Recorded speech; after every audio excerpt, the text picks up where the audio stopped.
How can we break the addiction to negative thinking? And is there a way we can present this to our youth?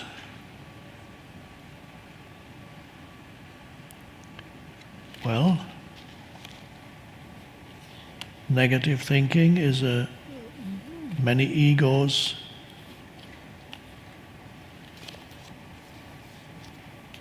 love negative thinking because it strengthens the ego. The pain body also is often involved in it because the pain body can either feed on other people's reactions towards you, which the pain body tries to provoke when it needs to replenish itself, then it feeds on the drama, or it can feed, if there's nobody around, on your thoughts. Negative. Every negative thought it gets in, my life is so fucked up, it's so, God, it's so dreadful, can it get any worse? Or what these people, they're so, these dreadful, I just hate these people. God. Why is this stuff always happens to me, doesn't it? It's just bound to happen to me. Why can I never get things right? Why can they never get things right?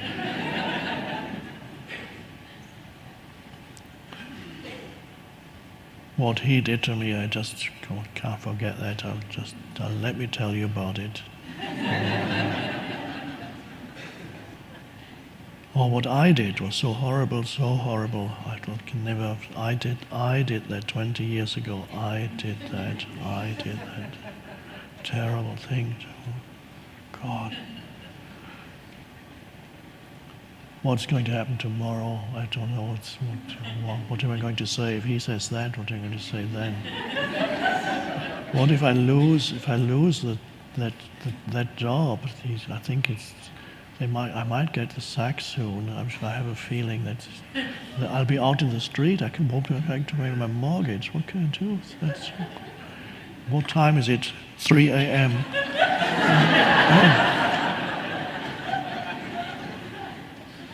Oh God. Oh, and then there's that other thing. God. I don't think I can take any more of this. Okay. On one level, there is an addiction to that. There is something in you that does not want to let go of that type of thinking. So, in order to do anything about it, if I say now, mention what you can do about it, it presupposes at least a small degree of awareness while these thoughts happen.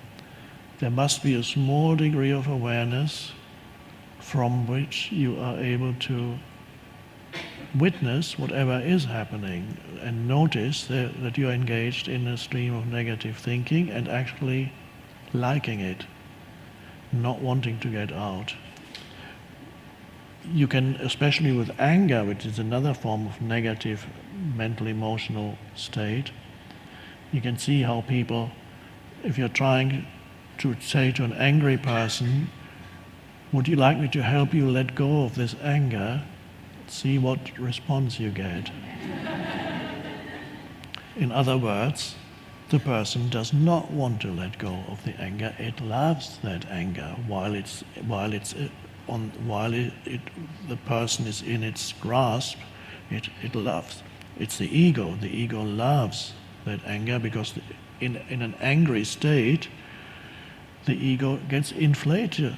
It usually, and even an insignificant person in the eyes of the world who has no power in the world can suddenly start shouting, "You fucking bastard!" And suddenly the ego grows, and everybody goes like, "Oh!" And the ego says, "You see, I'm all powerful." Sometimes you see people in the street; they're going around shouting at everybody. That's their ego trip because they have nothing else. But for the ego, even that works. Don't approach that person and say, would you like to be in a peaceful state? I can give you some advice.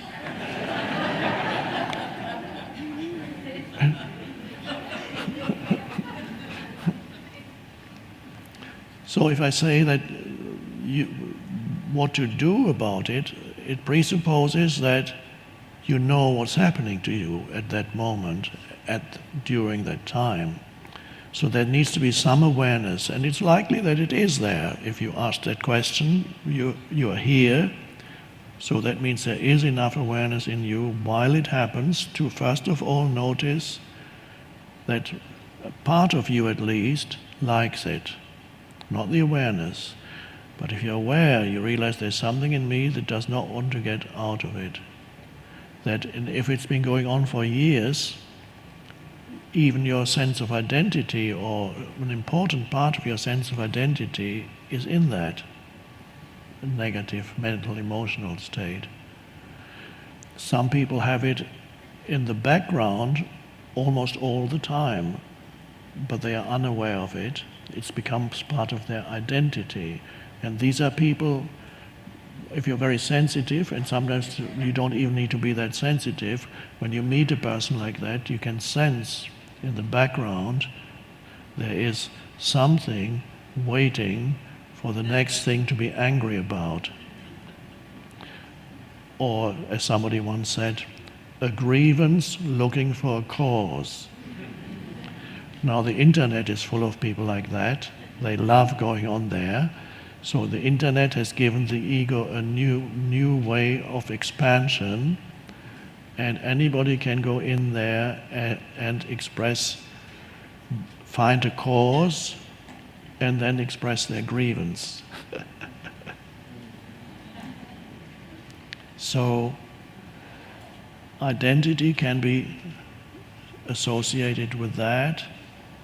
If there's awareness, then you can notice while it happens that there's an enjoyment of that negative state.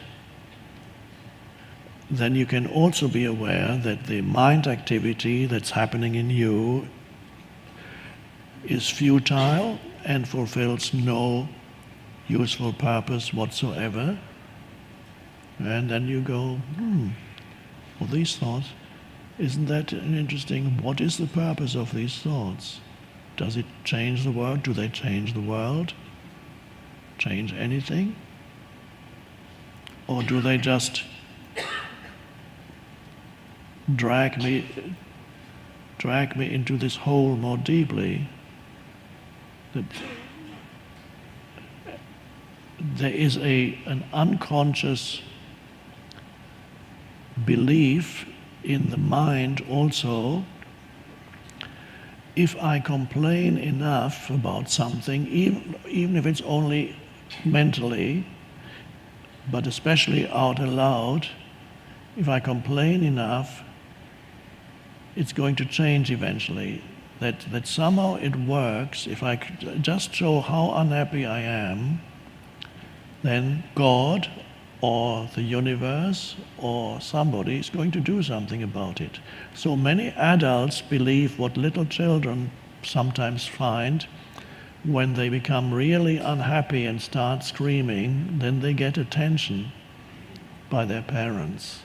And they, what's wrong? Before they didn't get any attention, but when they go, I want this, and the mother or father comes, what's wrong? I want this. No, you can't have it. I want this. No. Okay, here it is. And now they've learned a very important lesson, their mind, and that lesson is unhappiness works. And if that is repeated many times in childhood, the adult still has that unconscious belief in their mind. And so they periodically enter states of unhappiness in the unconscious belief that things are going to change if I'm really unhappy. Now, it might work while you're a little child, because your parents can't stand the screaming anymore, so they give you what you want. Some adults never figure out that unhappy states do not work when they're adults. And they continue to practice what they learned as little children for the rest of their lives, never realizing that it doesn't work.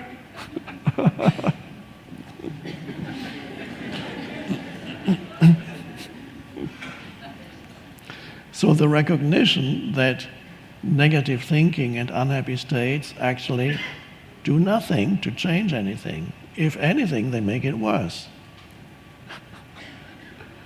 So if there's enough awareness and you can suddenly look at that, and then you can ask yourself from the deeper perspective of awareness, do I want to continue to think these thoughts? Is that helpful or good? Do I really want that? What is it doing? What would it be?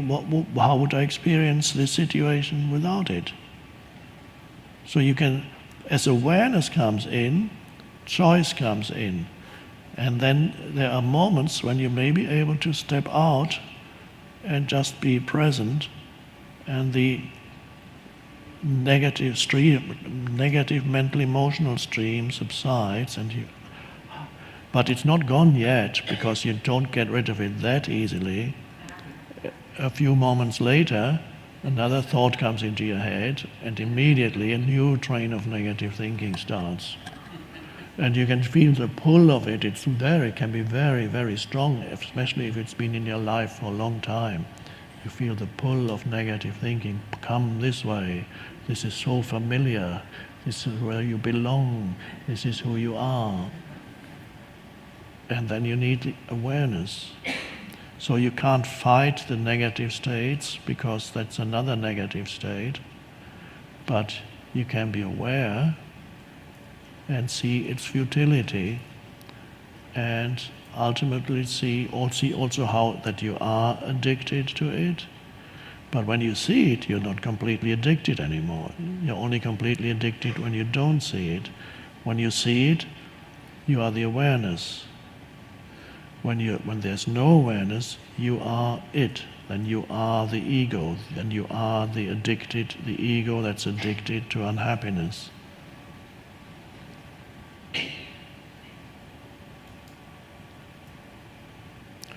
So it's important, by the way, as I just mentioned, little children, if you have a small child, to give attention to the child, not wait for the child to go into a screaming state or some other negative tantrum, and then give the child attention, but give the child attention at normal times.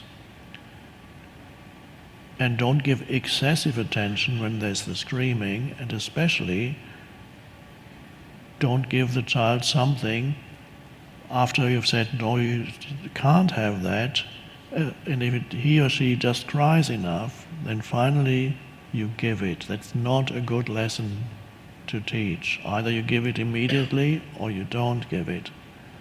And if you think it's bad for the child, then of course it's better not to give. But of course the parent gives it because he or she wants the crying to stop. So okay, oh dear, you're teaching very, very wrong lesson.